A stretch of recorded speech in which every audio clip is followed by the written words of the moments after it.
Mark Sullivan never considered himself special. He wasn't the type to draw attention in a crowded room, nor did he care much for it. He liked the quiet rhythm of his life. A modest apartment on the east side of Austin, a freelance graphic design job that allowed him to work in sweatpants, and a handful of friends who didn't expect too much. At 29, he had settled into a kind of soft isolation that felt more comfortable than sad. Most days he didn't mind being alone. Most days he didn't even notice. But there were days, like this one, when the stillness felt heavy. A Friday afternoon in late spring, the sun slanting across his desk, the hum of his air conditioner the only sound in the room. Mark stared at his screen, pretending to work on a website layout, but his mind was far from CSS grids and typography. He kept glancing at his phone, checking the time, rereading the same text message. "Laura, can't wait to meet you tonight. 7 p.m. at Vespaio?" He smiled without meaning to. They'd been talking for 3 weeks now. Long conversations about movies, books, why pineapple doesn't belong on pizza. Laura was smart, funny, the kind of person who could make even silence feel like a shared joke. And somehow, miraculously, she seemed to like him. Not the curated version of him with filtered selfies and clever captions, but him. Mark, the guy who got nervous ordering at Starbucks. Mark, who hadn't been on a real date in over 2 years. He leaned back in his chair and ran a hand through his hair. There was that familiar flutter in his chest, the kind he hadn't felt since college. It was exciting, terrifying, hopeful. He knew it didn't make sense to put so much weight on a first date, but still, he wanted tonight to go well, really well. Which was why when he walked into the bathroom an hour later to shower and caught sight of his reflection, everything inside him dropped. It was small, at first glance, just a pimple. But not just anywhere. Dead center of his forehead, like a cursed third eye. Angry red, swollen, with a glaring whitehead that seemed to glow under the harsh bathroom lights. "No," he muttered, stepping closer to the mirror. "Not tonight. Come on." He examined it, hoping it wasn't as bad as it looked. But the more he stared, the worse it got. This thing wasn't going away with concealer. It wasn't one of those tiny bumps you could ignore or laugh off. This was the kind of pimple that demanded attention, that shouted, "Look at me," before he even opened his mouth. Mark sighed and splashed cold water on his face, trying to calm down. He'd had acne before. Hell, he'd battled it for most of high school. He knew the rules: don't pick, don't squeeze, don't touch. But he also knew how his brain worked, how a small imperfection could feel like a glaring disfigurement, how it could eat away at your confidence until the idea of showing your face in public felt unbearable. He stared at the pimple, then at the clock. He had 2 hours before dinner, plenty of time, and that's when he made the decision. It wasn't even conscious, it was a reflex. He washed his hands, grabbed some tissues, and leaned in. Just a little pressure, just enough to clear it. The pimple resisted for a second, then gave way with a satisfying pop. White pus oozed out, followed by a bit of blood. Mark winced, dabbed the area clean, and inspected the damage. The redness was worse now, but that was normal. It would fade. He dabbed on some benzoyl peroxide, pressed an ice cube against it, and tried to forget it ever happened. He didn't realize that moment would change everything. But before that, before everything went sideways, Mark was just a guy trying to look good for a date. A guy who hadn't felt excited about anyone in years. A guy who had grown up hiding behind his hair and hoodie, avoiding photos, dodging compliments like they were bullets. It started when he was 13. The acne hit hard and fast, covering his cheeks, jawline, forehead. He tried everything. Drugstore cleansers, harsh scrubs, toothpaste, even crushed aspirin mixed with water. Nothing worked. At school, the teasing was relentless. "Pizza face," one kid called him. "Landmine forehead," said another.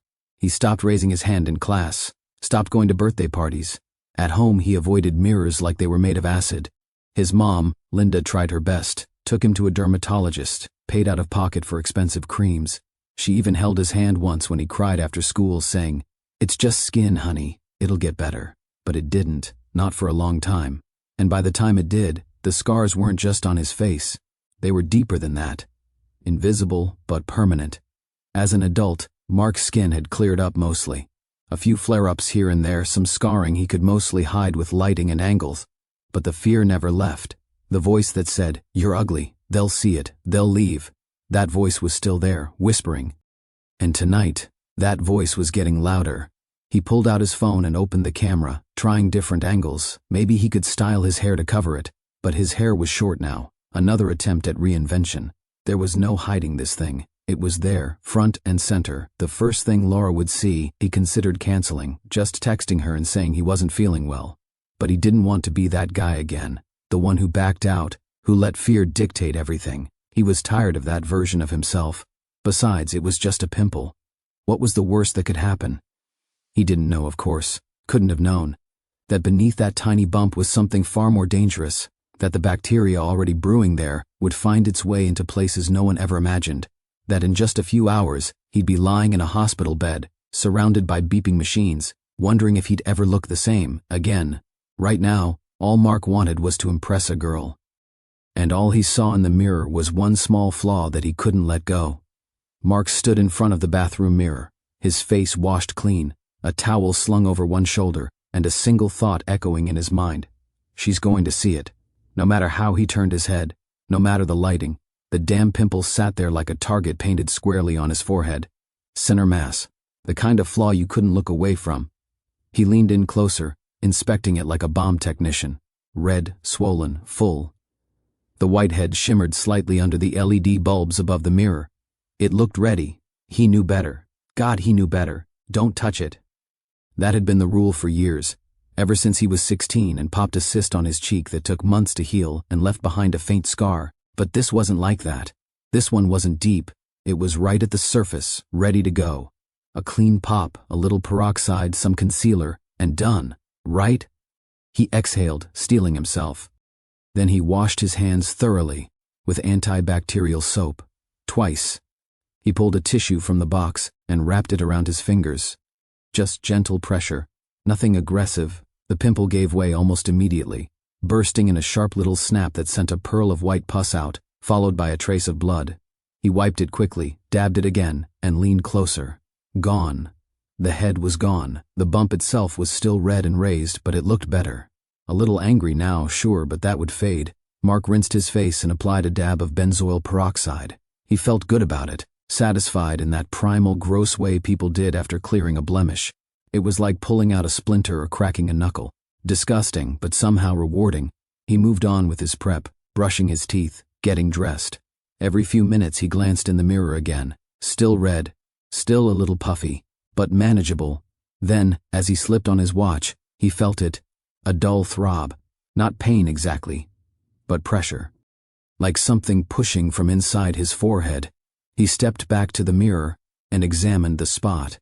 It looked a little more swollen. Maybe he'd been too aggressive. Maybe he hadn't gotten it all. His stomach tightened. He leaned in again, using both hands this time to feel the skin around the area. It was tender, more than he expected, and there was a firmness under the skin, like a small marble trapped beneath the surface.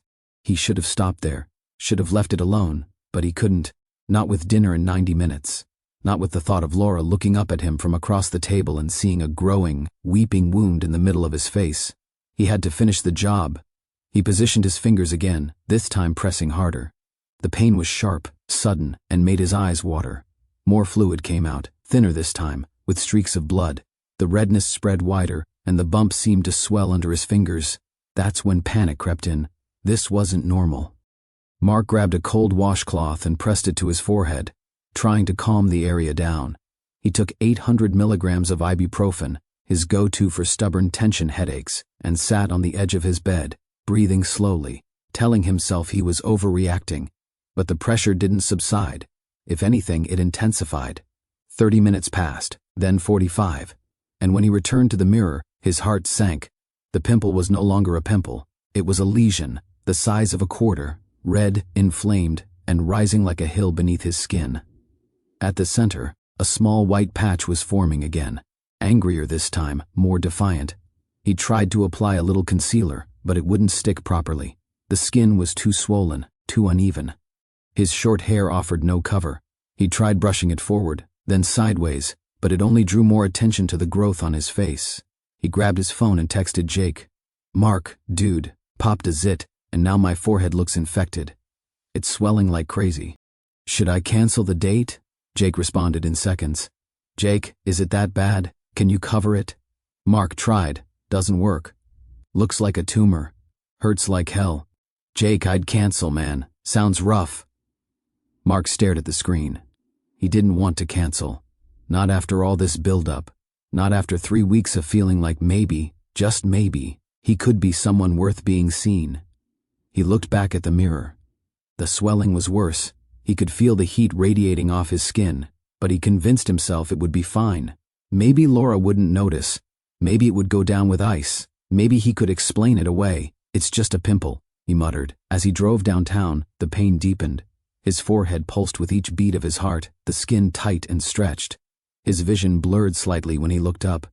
He turned up the AC in his car and tried not to think about how much it felt like something was building inside him.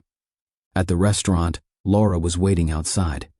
She smiled when she saw him, waving slightly. She wore a navy dress, her dark hair pulled back, eyes bright. He smiled back, but her expression shifted the moment she saw his forehead. Just for a second, just enough to notice. "Hi," she said, recovering quickly. "You must be Mark." "Yeah," he said, touching his forehead awkwardly. "Sorry about this. I had a zit and I tried to deal with it. Kind of overdid it." She laughed gently. "Oh, don't worry. I've been there. Skin stuff happens." They sat down, they ordered wine. Conversation flowed easily at first, talking about their favorite cities, travel dreams, the worst jobs they'd ever had. Laura was charming, relaxed, full of quick-witted observations. Mark tried to keep up, but the throbbing in his head made it hard to focus. He kept dabbing his forehead with his napkin, subtly checking for any new discharge.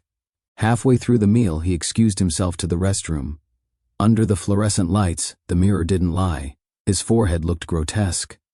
The swelling had increased dramatically, now nearly the size of a golf ball. The skin was red-purple, glossy, stretched. The center had begun to ooze again, a slow, clear fluid mixed with white and yellow. It looked infected. Badly. Panic set in, full force. This wasn't just a pimple, this was something else. He splashed water on his face, dried off, and returned to the table, trying to smile, trying to pretend he wasn't completely unraveling inside. Laura's brow furrowed the moment she saw him. "Mark, your forehead, it looks worse. Are you okay?" He hesitated. "Honestly, it really hurts, like more than it should. I think something's wrong." She leaned forward, concern etched in her face. "I think you should go to urgent care. Just to be safe. I don't want to end the night like this," he said. "I was really looking forward to tonight." She reached across the table and touched his hand. "I was too. But your health matters more. Go get it checked, please." He nodded, embarrassed, grateful. They stood together outside, exchanged a quick, awkward hug. Laura insisted on walking him to his car. Before he left, she pulled out her phone and snapped a selfie of the two of them, just in case we laugh about this someday. Later, Mark would look at that photo and hardly recognize the man standing beside her. Mark drove through the downtown streets with the air conditioning blasting against his face, trying to fight off the heat that pulsed beneath his skin. His forehead ached like a drum beaten from the inside. Every throb was synchronized with his heartbeat, and the pressure made it hard to think clearly. He adjusted the rearview mirror, catching a glimpse of the lump rising above his brow. It had grown even during the short drive. His skin looked flushed, tight, unnatural. But he wasn't turning around. Not yet. He parked and made his way toward the restaurant Vespaio, where Laura was waiting outside. The spring sun had dipped below the buildings, casting the sidewalk in soft gold. Laura stood near the entrance in a navy dress and heels, her arms crossed loosely in front of her. She smiled as soon as she saw him, but Mark didn't miss the brief flicker in her eyes when they caught sight of his forehead. "Hi," she said warmly, walking toward him. "Hey," he replied, trying to match her energy. "Sorry, my face is kind of doing its own thing today." She tilted her head sympathetically. "You're fine. Seriously, I wouldn't even have noticed if you didn't mention it." He knew she was being kind, and he appreciated it, but even as she spoke, he felt the swelling growing. It wasn't subtle. The pain was spreading down toward his temples now, and the skin around the area felt hot to the touch. Still, he smiled, offered her his arm like a gentleman, and walked with her inside. The restaurant was softly lit, with exposed brick walls and flickering candles on each table. The host seated them in a quiet corner. Mark scanned the room quickly, low lighting good. Maybe he could get through this. They ordered a bottle of wine.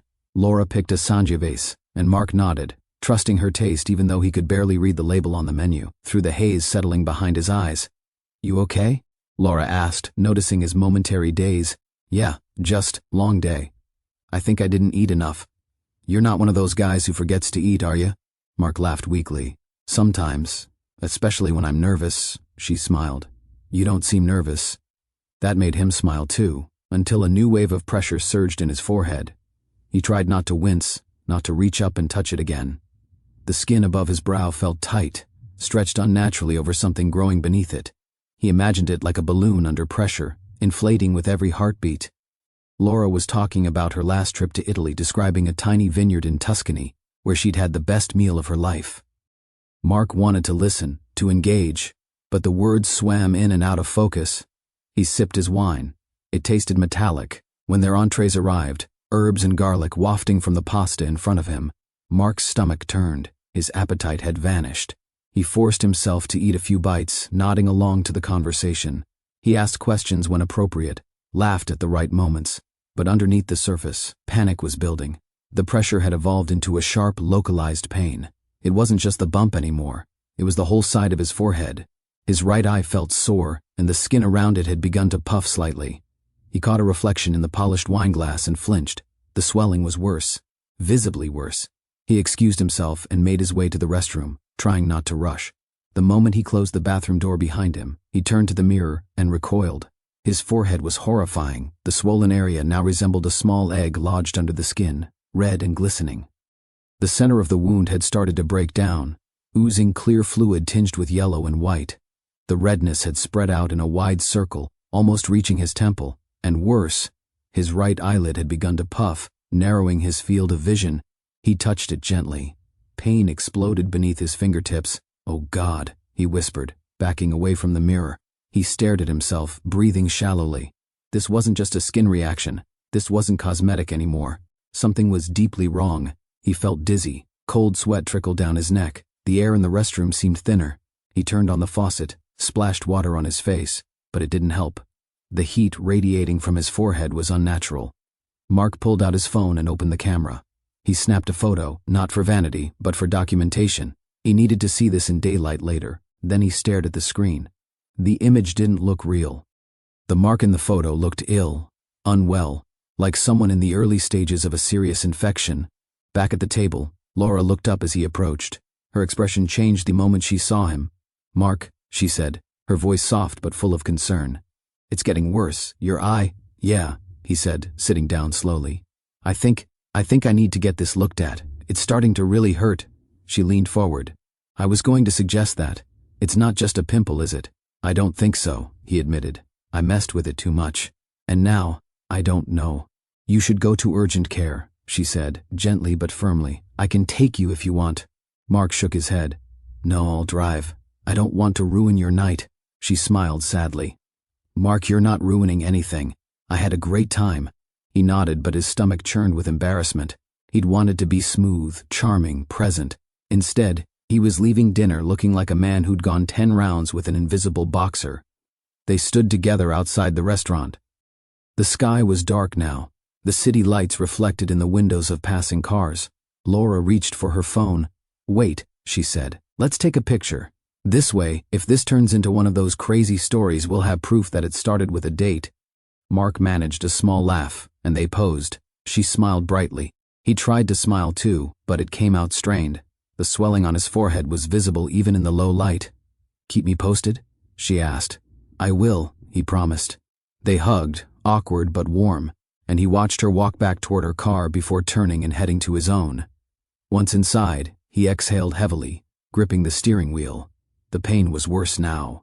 The swelling had spread down toward his right eye socket. He adjusted the rearview mirror and gasped softly. His entire right brow had started to droop.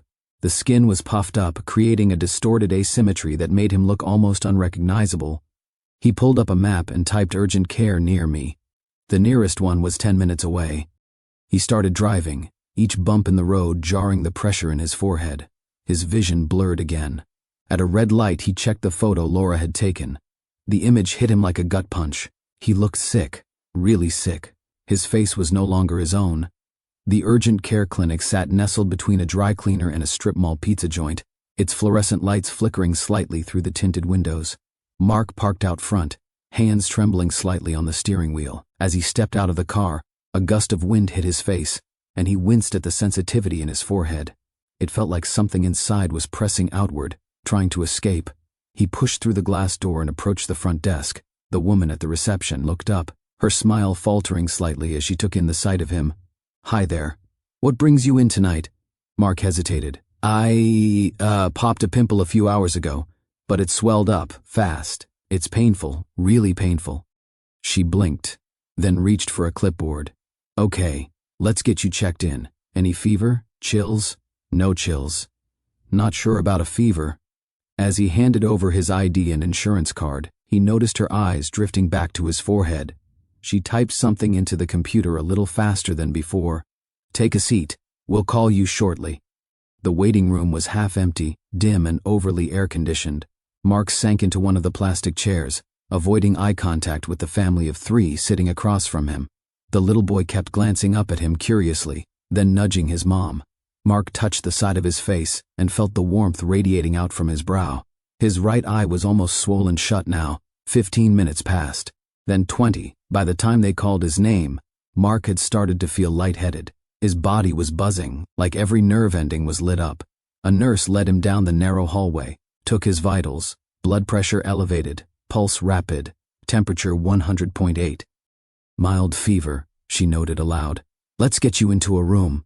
He sat on the exam table, surrounded by posters of seasonal allergies and hand-washing tips.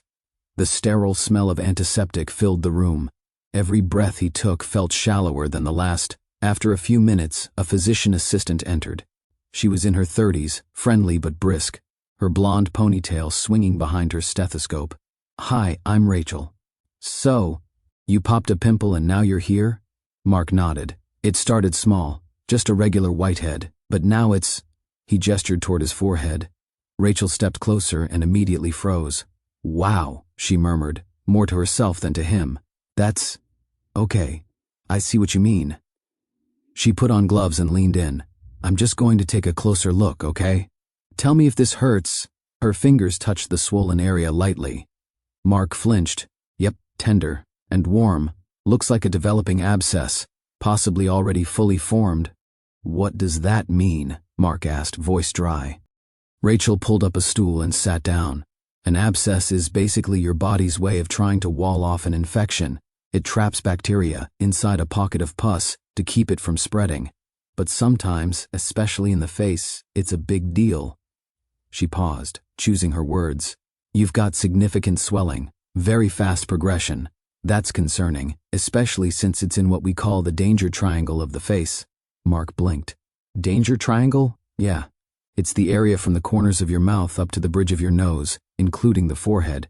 The veins here don't have valves, so bacteria can travel back toward the brain more easily. It's rare, but infections here can spread to places like the cavernous sinus, a major blood vessel in the brain." His heart dropped. Rachel continued, "I'm not saying that's happening, but this is progressing too fast for comfort. I think you need more than what we can do here." "You mean antibiotics?" "You'll need those for sure. But I also think you might need a CT scan, maybe surgical drainage. And that means the ER." She stood, peeled off her gloves, and gave him a sympathetic look. "I know it sounds extreme, but this isn't just about skin anymore. If we wait too long, the infection could track inward." Mark sat very still. The room felt too small. "Is it really that serious?" Rachel nodded. "You wouldn't believe how many people underestimate facial infections. But I've seen cases where things turned critical in a matter of hours. Yours might be heading that way. I'm going to call ahead to the ER and let them know you're coming. You'll be seen faster that way." Mark rubbed his hands together. "Can I just drive myself?" Rachel hesitated. "Honestly, I'd feel better if you took an ambulance. Your eye's already swelling shut, your vitals are climbing, and you said it's only been a few hours since this started. About 4.5 now." "That's really fast," she said quietly. "Okay, I'm calling EMS." Mark tried to protest, but she was already dialing. As she spoke with the hospital, he caught glimpses of medical jargon: rapid cellulitis progression, facial abscess, high-risk zone. It didn't feel real. Less than 5 hours ago, he was styling his hair in the mirror. Now he was waiting for an ambulance like a patient in a trauma case. When Rachel hung up, she came back with a clipboard. "Sign this consent form. Paramedics will be here in 10 minutes. You're going to Del Sol Medical Center. It's got a good surgical team." Mark scribbled his name, hands still trembling. "So what happens there?" "They'll assess you with imaging. If it's what I think, they might do a surgical incision to drain the abscess. And they'll get you on 4 antibiotics right away." He nodded numbly. Rachel offered a small, warm smile. "You did the right thing coming in. Honestly, if you'd waited until morning, this could have been much worse." A wave of regret washed over him. "I shouldn't have popped it." "You're not the first," she said kindly. "But next time, come in at the first sign of infection. Early treatment can stop it before it gets to this point." Mark nodded again. The ache behind his eye had grown sharper, and now his vision was blurry on one side. A paramedic team arrived, pushing a gurney, their calm voices a surreal soundtrack to the nightmare unfolding. Mark felt the stretcher groan under him as the paramedics wheeled him through the sliding glass doors of Del Sol Medical Center, the bright hospital lights washing over him like molten silver. He clutched the hospital blanket to his chest, each breath shallow and sharp, as 2 EMTs gently lifted him onto a gurney and rolled him toward the ER. The world blurred at the edges, his forehead throbbed, his right eye was swollen shut, and inside his skull there was a low, insistent pounding, like a warning drumbeat. He heard a nurse call out his name as they collided into a new lobby. Voices echoing, footsteps pounding, the smell of antiseptic and latex masks. Monitors beeped, wheels squeaked, and someone shouted for a triage doctor. The gurney lurched to a halt in front of sliding doors that read emergency, and a team sprang in motion. "Patient with rapidly progressing facial swelling," one paramedic said when she handed Mark off to a curt nurse, who immediately began measuring vitals again, taping on leads and inserting an IV catheter that burned cold through his arm. A masked doctor glanced at him, flicked on a flashlight, and gently pried open his eyelid to check for pupil reactivity. "Let's get a CT scan." "Stat," he ordered another nurse. "Signs of orbital involvement. Possible abscess track." Mark tried to say something. His throat was thick with fear, but his voice came in a raspy whisper. "Is this serious?" The doctor didn't meet his eyes. "We're concerned. Stay calm." They rolled him along a narrow corridor, past closed ICU doors, past a family weeping quietly in the waiting area, until they reached radiology. The scanner hummed, lights blinking, and Mark lay on the metal table, arms raised above his head in a brace. His heart pounded so loud he could hear the vibration in his ears. The machine spun around him. He shut his eyes tight, imagining himself falling apart piece by piece under sterile lights. The scan ended in minutes, but to Mark it felt like hours. Nurses wiped cold sweat from his forehead. They told him to stay still, said the surgeon would be in soon. He drifted, caught glimpses of specular reflections on the gown, of antiseptic shining too bright, of a paramedic checking monitors. Moments later, a tall surgeon with close-cropped hair and a serious face entered, flanked by a resident. The surgeon's name tag read, Dr. Rachel Whitman. She examined the CT images on a wall-mounted screen. Above him, or maybe in his mind, where a dark, swollen cavity lurked behind his forehead. "There," she said softly. "You're looking at a large subcutaneous abscess, nearly 12 centimeters in diameter. It's deep and under significant pressure. If we don't drain it quickly, it could rupture. Externally, yes, but worse, internally." She circled the image with a pen. "There's potential for spread along fascial planes toward the cranial cavity, or even to the cavernous sinus. That's not a gamble we can take." A cold flicker ran through Mark's chest. You mean it could reach my brain?" he asked, voice trembling. She nodded. "It's rare, but possible. An infection like this can cause meningitis, brain abscess, blood clots in the sinus. Life-threatening conditions. We have to operate immediately." Mark turned his head toward the wall, eyes watering. The gravity of the moment struck him like an avalanche. He thought of the small pimple in his bathroom just hours ago, his vanity, his worry, his hope for a perfect date. How that tiny bump had sprouted into something monstrous, threatening everything. A resident gently held his shoulder. "We need your consent to drain and debride. We'll insert multiple drains, wash out the cavity thoroughly under sterile conditions. You'll be under general anesthesia.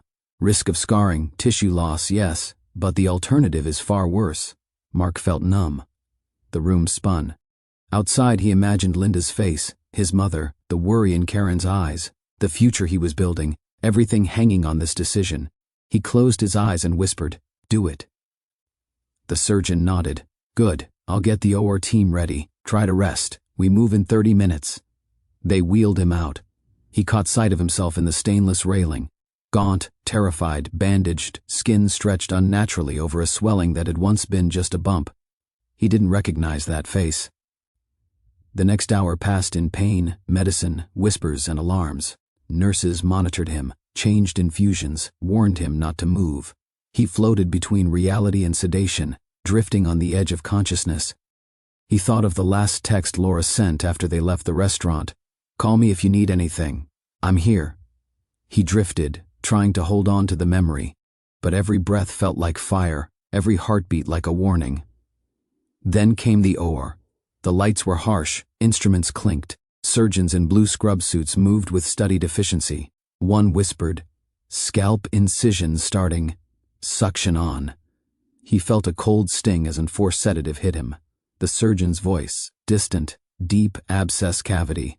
Approaching 200 milliliters already. He felt pressure release, an internal emptiness. Relief? Pain? He couldn't tell. And then, darkness. When he woke, the world was muted. Dim lights, beeping machines, a nurse adjusting his blanket. His forehead felt heavy, bandaged. He tried to lift his arms, but his limbs were lead. The nurse spoke gently, told him he was in ICU, told him the surgery was successful, but there had been extensive tissue damage. Drains placed, wounds irrigated, dead tissue removed. She urged rest. In that dim haze, guilty memories flared. That pimple, that pop, his vanity, his fear, his decision. It had cost him more than he ever imagined. As he drifted back to sleep, he wondered, would he ever look in the mirror and recognize himself again? The operating room was prepped and silent, the fluorescent lights casting a clinical glow across sterile metal trays and pale blue drapes. Dr. Rachel Whitman stood at the head of the table, her eyes scanning the latest vitals on the monitor before turning to her team. Mark Sullivan lay unconscious, a tube in his throat helping him breathe, his forehead stretched and discolored beneath the surgical lights, marked for incision. "This is a large facial abscess," she said calmly. "Expect significant purulence. Let's work efficiently but carefully. We're near major vascular structures." She made the first incision across the swollen area of Mark's forehead. The moment the scalpel breached the taut skin, pus erupted outward in a thick stream, yellow-green, blood-tinged, under pressure so intense it splattered against the suction canister before the nurse could react. "Jesus," one resident muttered. "Estimate, 80 milliliters already," Dr. Whitman said. Still expressing, she pressed gently around the swollen dome, and more fluid gushed out, some of it thinner now, some congealed. The room filled with a pungent, sour odor of infection. The nurse increased suction, emptying the canister into a biohazard container, as Dr. Whitman continued draining the cavity. "There's multiple loculations. I'm going to break them up." She inserted a sterile probe and gently disrupted the pocketed chambers of infection that had formed beneath the skin. With each rupture, more pus flowed, like a dam being released. At 180 milliliters, then 200, and finally 250, the flow began to subside. She flushed the cavity with warmed saline, again and again, until the liquid ran clear. But what concerned her more than the pus was what remained. "The surrounding tissue is necrotic," she said gravely. "Skin and subcutaneous fat are non-viable in several areas. We'll need to debride." Using surgical scissors and tweezers, she carefully removed patches of dead, grayish tissue. Parts of Mark's forehead no longer had a viable blood supply. The infection had devoured it. Beneath the skin, the destruction was worse. Healthy flesh had been replaced by shredded, liquefied tissue. She exposed muscle fibers in areas, and noted a disturbing rigidity on the left side. Nerve involvement. "He's going to have facial asymmetry," she murmured. "We may have nerve compromise." After nearly 90 minutes of meticulous cleaning, draining, and debridement, she inserted 3 surgical drains, small tubes exiting through different points on his forehead, to allow continuous drainage over the next few days. The incision was loosely closed, sutures leaving gaps for drainage, and a bulky pressure dressing was applied. Only when they finished did Dr. Whitman take a step back. breathing heavily behind her mask. The gurney was stained with iodine and remnants of infection. The team moved swiftly to transfer Mark to the recovery unit. As he emerged from anesthesia, hours later, the first thing Mark felt was a sharp, throbbing pain radiating through his face. The pressure that had built up for hours was gone, but what replaced it was a deep, pulsing ache that made his teeth chatter. "Mr. Sullivan? Mark?" The nurse's voice was soft but firm. "You're in recovery. You've had surgery. You're stable." He blinked slowly. His vision was cloudy, his body heavy. He tried to lift his hand to his face but couldn't. His arm was strapped to a padded board, and 4 pumping antibiotics and fluids into his veins. He tried to speak. Only a raspy croak came out. "Don't try to talk yet. Just rest." His mind swam. Pain swelled behind his eyes. He drifted in and out of consciousness for hours. Voices echoing above him. Surgical notes, medications, drain output. It wasn't until the next morning that he fully woke, groggy, dazed, and confused. "Mark?" a familiar voice said. He turned slowly and saw his mother, Linda, sitting beside the bed, eyes red-rimmed, clutching a hospital visitor badge. "Oh, honey," she whispered. "I'm here." Tears welled in her eyes as she reached out and held his hand. His own hand looked foreign to him, pale, bruised, covered in tape and wires. "What happened?" he mumbled. "You're okay," she said. "You had surgery.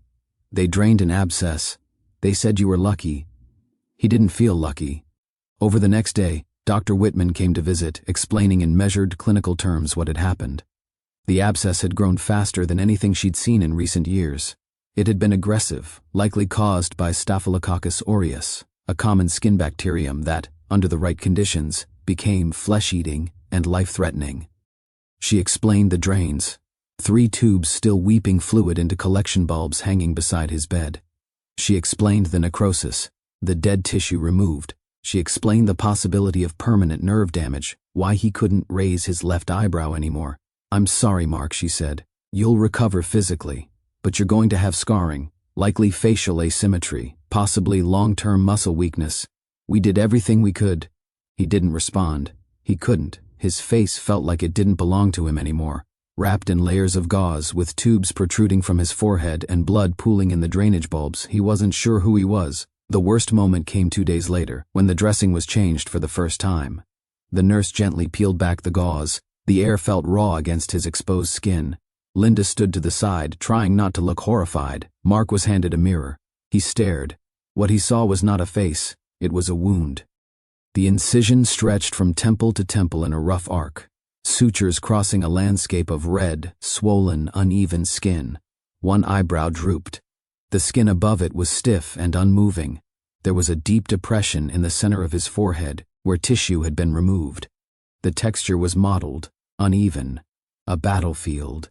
He dropped the mirror. He said nothing. The nurse cleaned the wound in silence. That night, Mark didn't sleep. He stared at the ceiling, blinked tears into his pillow, and thought of the pimple. The goddamn pimple. A single decision, a few seconds of pressure, the desire to look good for a date. It had cost him his face.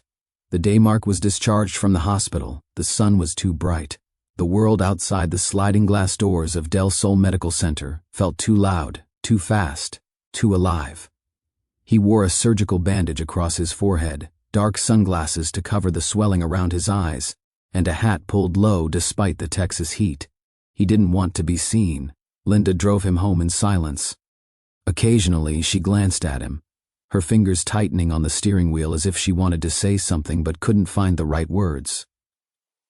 Mark stared out the window.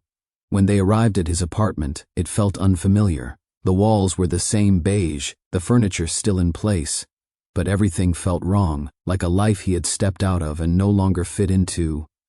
Chris had cleaned up. There were fresh sheets on the bed, groceries in the fridge, a welcome back note on the counter that read, "You're stronger than this. I'm here when you're ready." "See," Mark said nothing.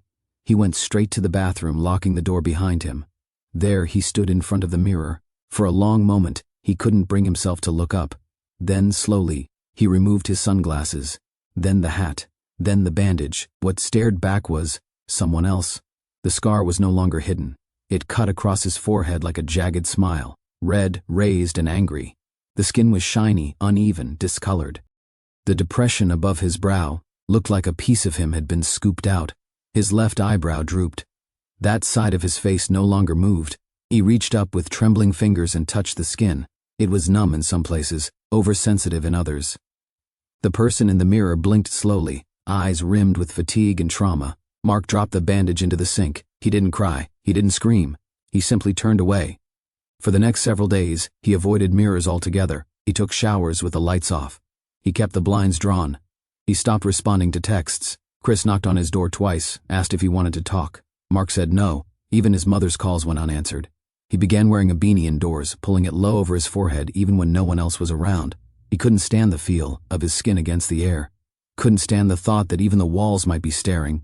His sleep grew irregular. Sometimes he'd lie awake until dawn, mind spinning, body still. Other nights he'd pass out at 7 p.m. and wake in panic before midnight.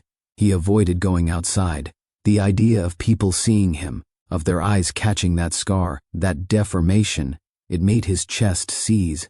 He Googled scar revision surgeries obsessively, looked at hundreds of before and after photos, read testimonials, watched YouTube videos of people injecting fillers, using lasers, undergoing dermabrasion.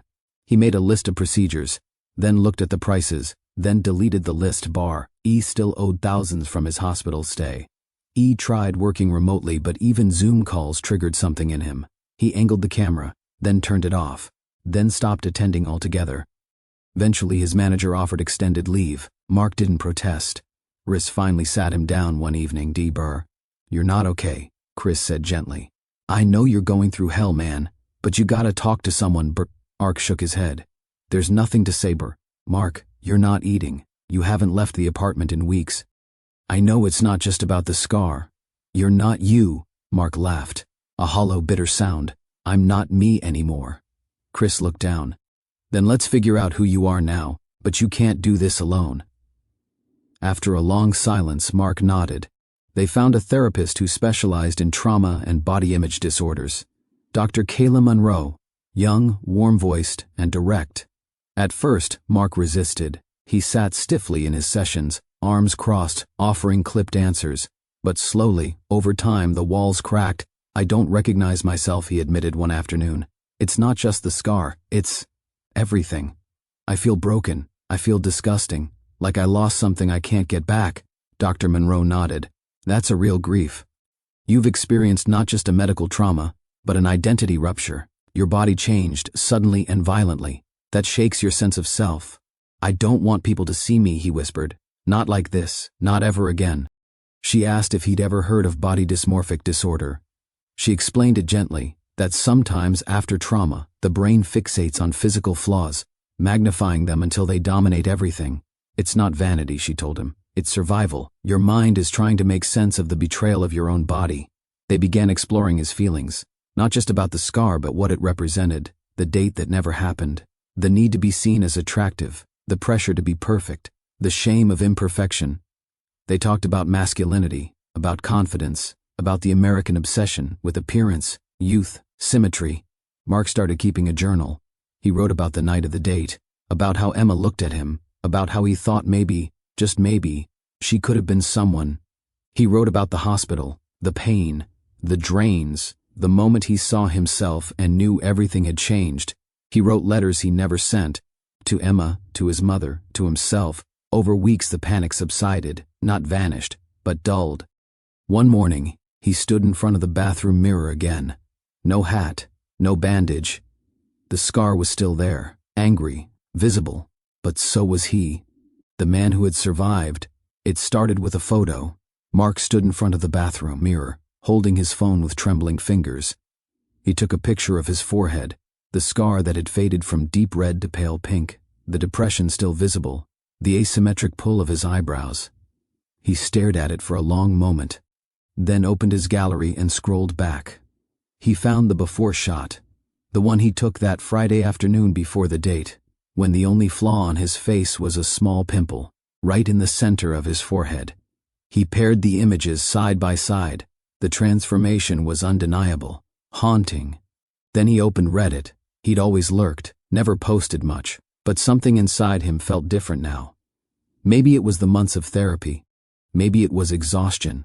Or maybe he was just tired of hiding. He opened a new post in the skincare addiction subreddit, one of the largest communities about skin health. He started typing, "Bruh, I popped a pimple on my forehead before a first date. 4 hours later, I was in emergency surgery." This is what happened. He didn't sugarcoat anything. He told it all. The moment in the mirror, the pressure, the second squeeze, the pain, the dinner, the swelling, the ER, the surgery. He included the medical details, the abscess size, the type of bacteria, Staphylococcus aureus, the risk of it spreading to the brain, the facial nerve damage. He talked about the ICU stay, the depression, the therapy, the cost, emotionally and financially. He ended the post with a simple message, "Brr. This happened because I didn't want to show up to a date with a pimple. Don't make the same mistake. If you have an infection on your face, forehead, nose, mouth, get it checked. Don't squeeze it, it's not worth it. I almost died, and I will never look the same again, Brr." He uploaded the images. Hit post. Then he closed the app and walked away from his phone. 2 hours later, his phone was buzzing non-stop. Thousands of upvotes, hundreds of comments. The post was rising fast on Reddit's front page. He reopened the app. His inbox was full of strangers thanking him. People were tagging dermatologists, linking to academic papers about facial abscesses and the danger triangle of the face. Some were sharing their own close calls, popped pimples that turned into cysts, skin infections misdiagnosed, horror stories of neglect. Others were simply horrified. "I'm never popping a pimple again. Thank you for sharing. You probably saved someone's life. This needs to be shown in every high school health class." The next day, Mark woke up to emails from BuzzFeed, Vice, and the Washington Post. They wanted to interview him. A dermatologist on Twitter had shared his post with the caption, "Brr, this is why we warn patients about the danger triangle. Real, fast, fatal." By the end of the week, his post had been viewed over 10 million times. A plastic surgeon in California reached out, offering a free consultation. A TEDx organizer in Austin contacted him about speaking at an upcoming health-themed event. Dr. Whitman emailed him from the hospital, asking for permission to present his case at a medical conference and to co-author a case study for publication. Mark agreed. Suddenly, the story that had once been his private nightmare had become a public lesson, and he wasn't ashamed anymore. He went on a podcast about medical mysteries, told the full story. Emma, the girl from that fateful date, even messaged him after seeing his Reddit post. "I read your story. I recognized your face. I'm so sorry for everything you went through. You were brave to show up that night. I never forgot that." They met for coffee, talked like old friends. There was no spark, not anymore, but there was warmth and closure. In the months that followed, Mark used his growing platform to educate. He spoke at high schools, warning teens about skincare misinformation online. He partnered with a nonprofit to raise funds for people needing reconstructive surgery after trauma. He even gave a talk at a dermatology convention, standing in front of hundreds of doctors. He began with the words, "I was the guy who popped a pimple before a date, and it almost killed me." Photos flashed behind him, the progression from blemish to basketball-sized swelling to the operating table. Gasps filled the room, but Mark's voice never wavered. He talked about vanity, about pressure, about fear, about pain, and about how one careless moment led to a year of recovery. He ended with a smile. "I don't hide my face anymore, because my scars tell a story, and that story saves people." Afterward, a young resident approached him. "I'm going into dermatology," she said. "I've read textbooks. I've seen photos." "But your story? That made it real." Mark shook her hand. "That's why I told it." 1 year after the night everything changed. Mark stood in front of his bathroom mirror again. No hat, no filters, no fear. The scar was still there. It always would be. A pale silvery line etched across his forehead, no longer angry, no longer dominant. The skin around it remained uneven. The subtle asymmetry of his eyebrows was still visible, especially when he smiled, but it didn't bother him anymore, because now when he looked in the mirror, he didn't just see damage. He saw resilience. The apartment was filled with sunlight.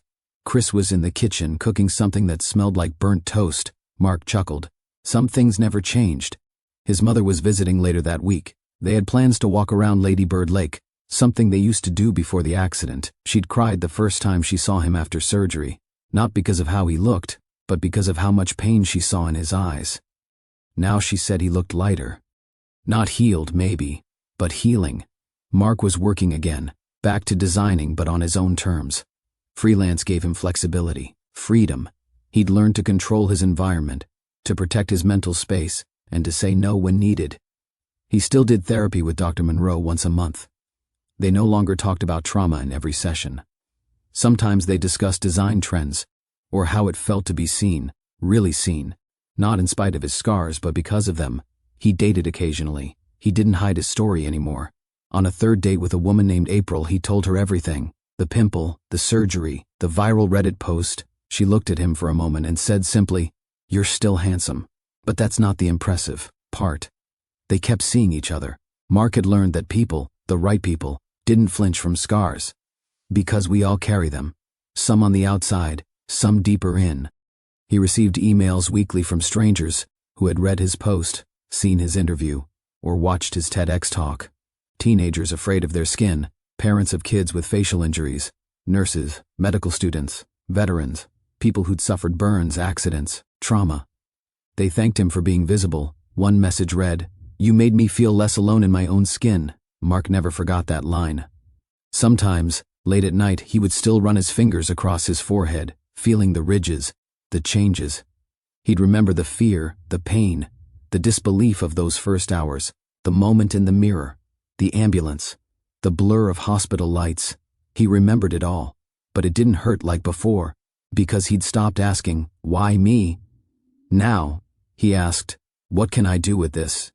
He wrote, he volunteered, he spoke, he helped create educational materials for dermatologists and high school health classes.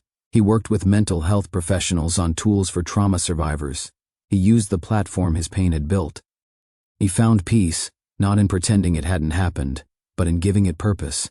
The scar didn't define him, but it did remind him of how quickly life could change, of how fragile and precious everything was, of how strength wasn't in pretending you were fine, but in facing the mirror anyway.